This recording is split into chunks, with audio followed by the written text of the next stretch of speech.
السلام عليكم ورحمة الله وبركاته، تحياتي لكم يا شباب.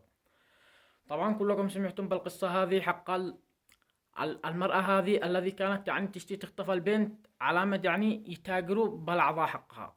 والله هذه الأيام بأخبار بتنتشر إنه قدوا في اليمن يتاجروا بالأعضاء حق الأطفال.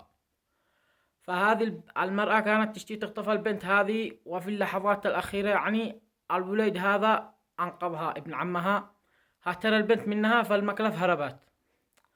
فرسالة لأولياء الأمور وبهوا لعيالكم ما عبش أمان. والله هذه الأيام قدهم بيتاجروا بالأعضاء حق الأطفال، وقد ربما هذه ما يكونش امرأة، قد يكون رجال هذا.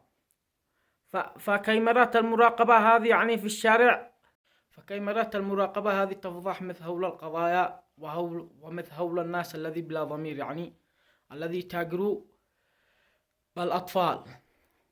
فأنا مستغرب من الناس اللي بالشارع، ليش ما مسكوش هذه الامرأة لما شافوا الولد يجري بعدها؟ ليش ما مسكوهاش وسمعوا بأبتها؟ فلا حول ولا قوة إلا بالله. فهذا الذي حبينا نوصله لكم وبه لعيالكم. والتحية.